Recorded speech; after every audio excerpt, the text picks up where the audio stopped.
Good morning, everyone. Today we are going to start a new chapter, chapter 6, which is based on lines and angles. And in this video, I'm going to give you the introduction of lines and angles. Okay, we have already studied in our previous classes or previous chapter that 2 points are at least required to draw a line. Okay, we can draw n number of points on a particular line, but if we want to draw a line, we require at least 2 points.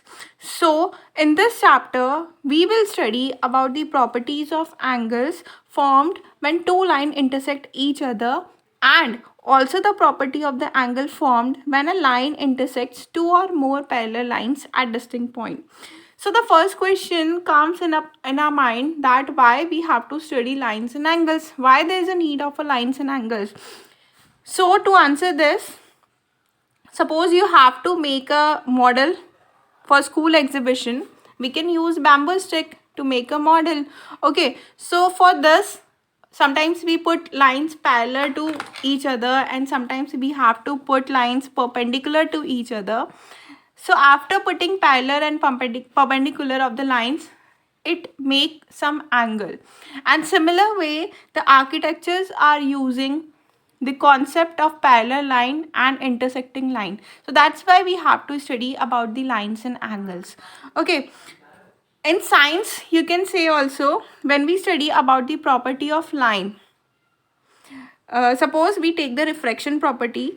When the light enters, so when we study about the refraction property, we can see at that time we also use the parallel line and intersecting line concept, right? So lines and angles are very important for daily use, or some other examples are also there.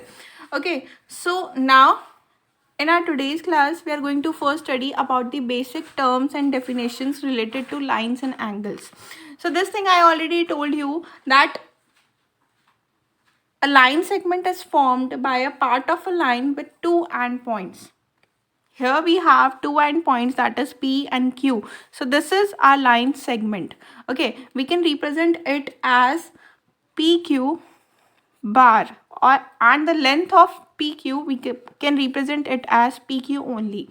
Okay, when a part of a line with one endpoint, here you can see PQ, which have one endpoint only, which is represented by this arrow. This is also a line, but we called it as a ray. Okay, so this is ray and we can represent a ray by PQ arrow. Okay, and the length of PQ ray is also PQ. Okay, so this is a line segment. This is a ray, and the difference between a line segment and ray is line segment have two endpoint, ray have only one endpoint. Okay, line segment can be represented by PQ bar, a ray can be represented by PQ arrow. Okay, and the length of both line segment and ray can be represented by PQ only. Now we are going to study about more about points, that we can divide the points in two parts, that is collinear and non-collinear points. Okay, we take an example that suppose we have a line like this. Here we have 3 points, this is P, this is Q and this is R, right? And we have another 3 points like this in the form of triangle.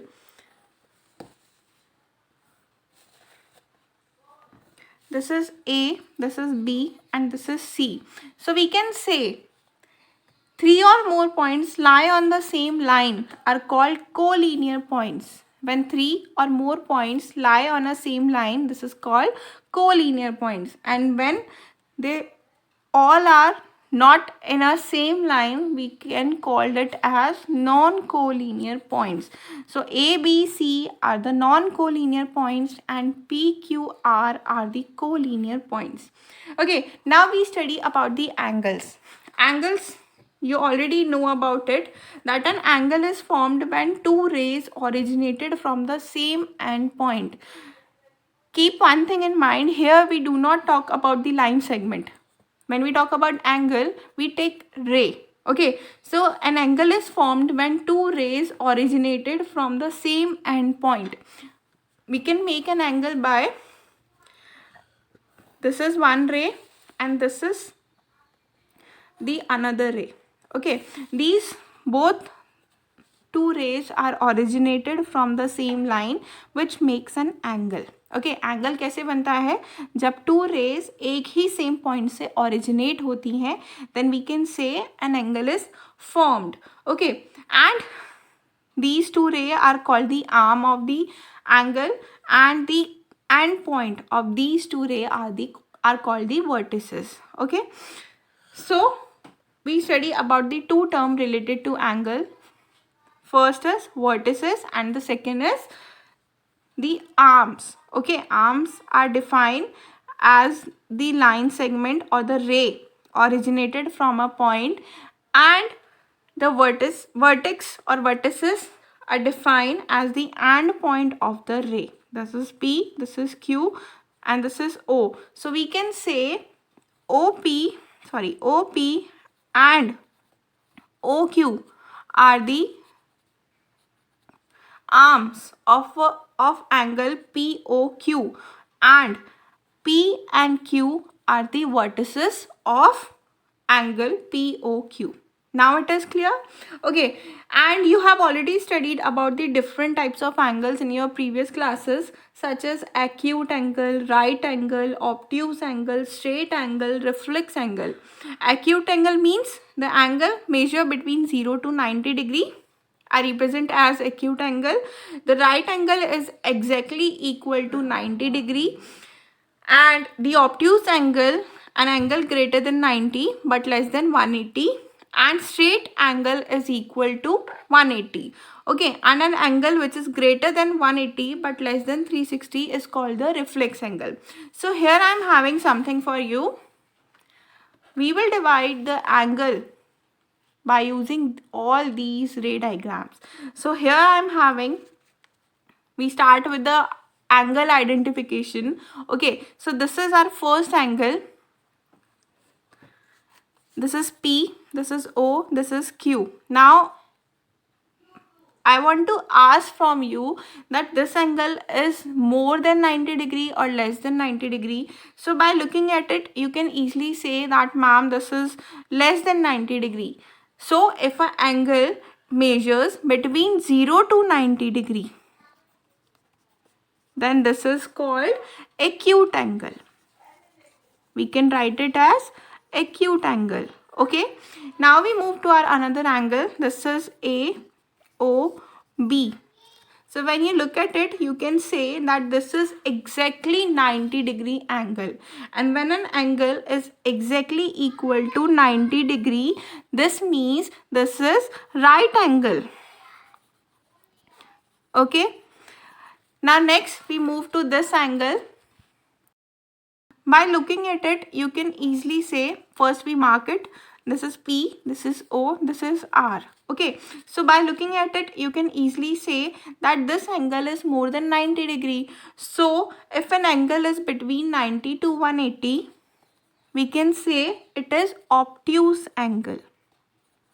Okay, we can call this obtuse angle. Now next we move to this angle. You can say this is exactly 180 degree angle. So if an angle is exactly equal to 180, this is called straight angle. Okay, we next move to our last angle. You can measure it by its outer side, not inner side. So when an angle is measured more than 180 degree and less than 360 degree, it is called reflex angle. So when an angle is more than 180 degree and less than 360 degree, then we can call it as reflex angle. So in this class we study mostly about the ray, the line segment, the collinear and non-collinear points. Then we also study about the angles, and we also see the types of angles.